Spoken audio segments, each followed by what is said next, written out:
ससुराल आएगी पेंशन। सुनती हो, पिताजी की सर्विस पूरी होने वाली है। अगले महीने पिताजी रिटायर हो जाएंगे, इसलिए अब उन्हें अपना सरकारी मकान खाली करना होगा। ये तो आपने बड़ी अच्छी खबर सुनाई। आपको पता है, मेरे मौसा जी रिटायर हुए थे ना, तो उन्हें पूरे 1 करोड़ रुपए मिले थे उनके फंड से। अरे एक झटके में करोड़पति बन गए बोलो।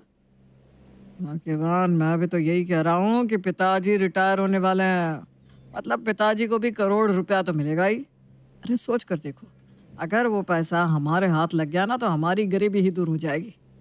अब मकान खाली करने के बाद पिताजी को भी तो रहने के लिए जगह चाहिए होगी ना। कैसा हो अगर पिताजी हमारे साथ आकर रहने लगे। अपने पिताजी को ना तुम ऐसा वैसा मत समझो। वो इतनी आसानी से बोतल में उतरने वाली पार्टी नहीं है। वो 1 रुपया भी किसी को आसानी से देने वाले नहीं है।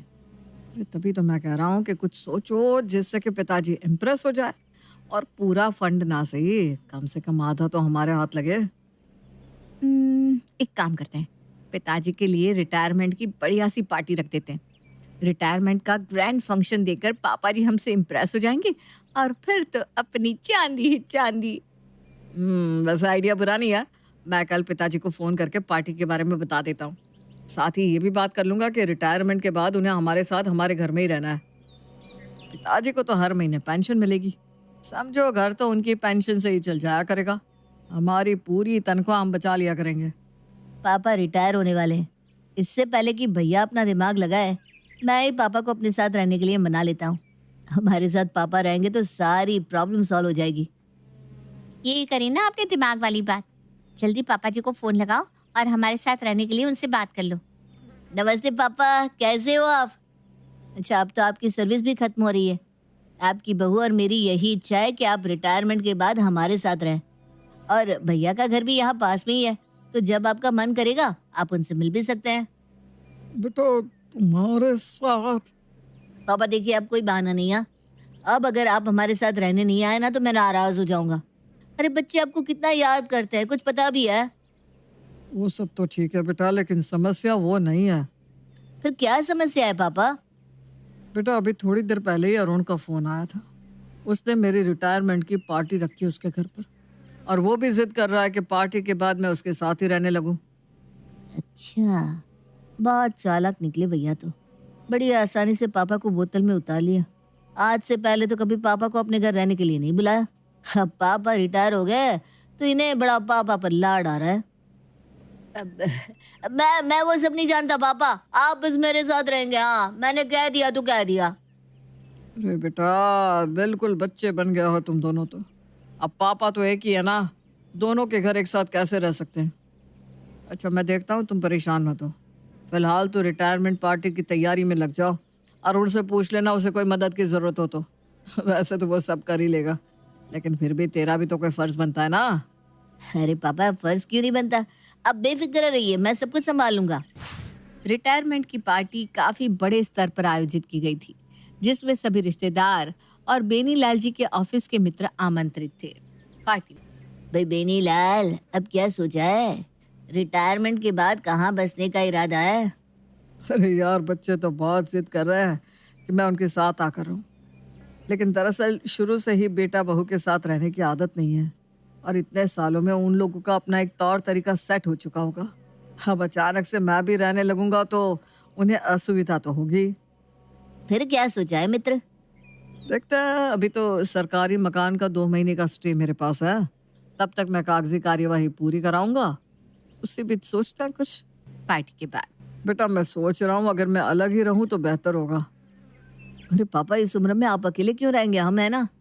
भैया ठीक कह रहे हैं, हम दोनों के होते आप अकेले रहे, ये मुझे ठीक नहीं लगता। देखो बेटा, मैं सोच रहा हूँ कि तुम्हारे घर के आसपास ही मैं कोई मकान किराए पर ले लूँ और वहीं शिफ्ट हो जाऊँ। जब तुम्हारा साथ रहने का मन होगा तो आ जाया करूँगा, नहीं तो अपना ठिकाना तो है ही। पापा की बात सुनकर बड़ा बेटा एक ट्रिक लगाता है। सुनती हो, पिताजी अलग रहने की इच्छा जता रहे हैं। क्या कहती हो, पापा को 1-2 कमरे का मकान गिफ्ट कर दे? वो तो ठीक है, लेकिन 2 कमरे का मकान भी 30 लाख से कम में नहीं मिलेगा। अरुण और उसकी पत्नी बातें कर रहे थे, तभी अमित का फोन आता है। भैया क्यों ना पापा के लिए 2 कमरे का मकान बनवा दिया जाए।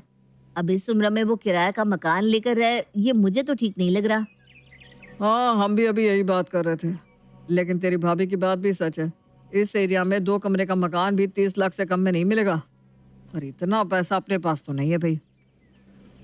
कैसा रहेगा अगर हम दोनों आधा आधा पैसा मिलाकर मकान की डाउन पेमेंट कर दे और बाकी पैसे के लिए बैंक से लोन ले ले। लोन के पैसों से आराम से पापा के लिए मकान ले लेंगे। आइडिया तो तेरा अच्छा है, लेकिन एक बात पहले ही क्लियर कर लेते हैं। देख, पापा को रिटायरमेंट के बाद अब फंड्स का पैसा मिलने वाला है। मुझे पता है मनी मन तू भी चाहता होगा ना कि पापा का फंड का पैसा तुझे मिल जाए। इसलिए ऐसा करते हैं, पहले ही डिसाइड कर लेते हैं कि फंड का पैसा हम दोनों आधा आधा कर लेंगे। और रही बात पापा के पेंशन की, तो पापा को कहेंगे कि पेंशन का पैसा अपने अकाउंट में ही पड़ा रहने दे। इस पैसे से ही पापा के मकान की किस्त दे दिया करेंगे। और पापा के खाने पीने का क्या है, हम दोनों मिलकर उनका खर्चा उठा लिया करेंगे। आपकी बात बिल्कुल सही है भैया। ठीक है, हम दोनों सारे खर्चे आपस में आधे आधे बांट लेते हैं। अच्छा छोटे, एक बात सुन। पापा की रिटायरमेंट पार्टी में ना बहुत खर्चा हो गया है। मेरा तो पूरा बैंक अकाउंट खाली हो गया है। बल्कि मैंने कर्जा लेकर पापा की पार्टी अरेंज की थी। तो मैं तुझे सारे बिल भेजता हूँ। जब सारे खर्चे आधे आधे हो ही रहे तो फिर वो खर्चा भी आधा आधा कर ही लेते हैं। हाँ चलो भैया, कोई बात नहीं। ऐसे भी लड़ाई झगड़े में तो कुछ रखा नहीं। जो भी मैटर है मिलजुल कर शांति से निपटा लेते हैं। अब बिल भेज दो, पार्टी के खर्चों का भी हिसाब कर ही लेते हैं।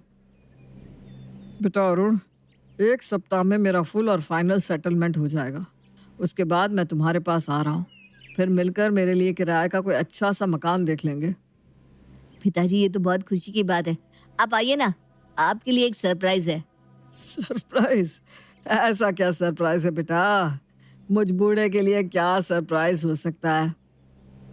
सुनती हो भाग्यवान, अगले सप्ताह रविवार को पापा अपना फाइनल सेटलमेंट लेकर हमारे यहाँ आ रहे हैं। अमित को खबर कर देना, वो लोग भी समय पर पहुंच जाए तो ठीक होगा। फिर हम दोनों मिलकर बाबूजी को वो फ्लैट गिफ्ट करेंगे और बदले में हमें मिलेगा पापा का करोड़ों रुपए का फंड। ऐसे पापा फंड का करेंगे भी तो क्या, उनके रहने की दिक्कत भी हमने हल कर ही दी है। एकदम ठीक कह रहे हैं जी। मुझे तो सोचकर ही गुदगुदी सी हो रही है कि कुछ दिनों में मैं लखपति बनने वाली हूँ। सुनिए ना, 10 साल हो गया हमारी शादी को। कब से मैं आपसे कह रही हूँ डायमंड का हार ना सही, एक अंगूठी खरीदवा दीजिए। मैं पहले ही बता दे रही हूँ, जैसे ही बाबूजी का पैसा हाथ में आएगा ना, सबसे पहले मैं अपने लिए एक डायमंड का नेकलेस बनवाऊंगी। अरे भाग्यवान, अब आ रहे हैं ना अगले सप्ताह बाबूजी, चिंता क्यों करती हो? नेकलेस के साथ साथ तुम्हें सोने के कंगन भी बनवा दूंगा। बस तुम बाबूजी की खातिरदारी करके उन्हें खुश कर देना। अगले सप्ताह। भैया, कितने बजे तक पहुंचने वाले हैं बाबूजी? अब बस थोड़ी देर में आते ही होंगे। मैं बाबूजी को लेने रेलवे स्टेशन जा रहा हूँ। अरे भैया, मैं भी चलता हूँ। देखो, हम दोनों बाबूजी को लेने के लिए रेलवे स्टेशन जा रहे हैं। आप दोनों उनके स्वागत की तैयारी करके रखना। ठीक है। थोड़ी देर बाद बाबूजी घर आते हैं। बाबूजी, आप किराए का मकान ढूंढने के लिए कह रहे थे ना, लेकिन अब आपको किराए के मकान की कोई जरूरत नहीं है। ये लीजिए, हमने अपनी ही सोसाइटी में आपके लिए एक फ्लैट खरीद लिया है। खुश रहो बेटा, मेरे बेटे इतने काबिल है, ये तो मुझे पता ही नहीं था। मैं तो बिना बात ही परेशान हो रहा था कि रिटायरमेंट के बाद क्या करूँगा, कहाँ रहूँगा, कैसे मेरा गुजारा होगा। बाबूजी, आप बिल्कुल भी चिंता मत करिए। आप खुशी खुशी अपने फ्लैट में रहिए। और हाँ, खाने की भी बिल्कुल चिंता मत करिएगा। हम सब एक ही सोसाइटी में तो है। सुबह का खाना आप भाभी के यहाँ खा लीजिएगा, शाम को हमारे यहाँ। खुश रहो बेटा, मेरी तो सारी चिंता ही दूर हो गई। हाँ बाबूजी, आपकी जो भी पेंशन आएगी ना, आपको उसमें से 1 रुपया खर्च करने की जरूरत नहीं है। पूरा पैसा आप अपने अकाउंट में रखिएगा, बुरे वक्त में काम आएगा। अरे बेटा, लेकिन तुम लोगों को शायद पता नहीं है कि मुझे कोई पेंशन नहीं मिलने वाली है। सरकार ने तो बरसों पहले ही पेंशन बंद कर दी है, इसीलिए तो मैं चिंतित था। कोई बात नहीं बाबूजी, पेंशन बंद कर दी तो क्या हुआ, आपको फंड का पैसा तो मिलेगा ही ना। कौन सा फंड बेटा? इस फंड से पैसे निकाल कर ही तो तेरी और छोटे की शादी की थी मैंने। फिर उसके बाद तुम्हारे बच्चे हुए तो उन्हें 1 लाख की एफडी करा के दी, वो भी मैंने अपने फंड से ही निकाला था। बड़े भाई साहब की बेटी की शादी के लिए भी फंड से ही रुपए निकाल कर मैंने मदद की थी। तुम दोनों को मकान बनाने के लिए रुपए भी तो मेरे फंड से ही आए थे। जब समय समय पर फंड से पैसा निकालता रहा तो फंड में पैसा बचता कैसे? मुझे फाइनल सेटलमेंट के बाद ये 50,000 रुपए मिले हैं।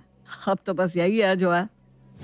बाबूजी की बात सुनकर उन चारों के सपने चकनाचूर हो गए थे। लाखों खर्च करने के बाद भी उनके हाथ एक फूटी कौड़ी तक नहीं लग पाई थी।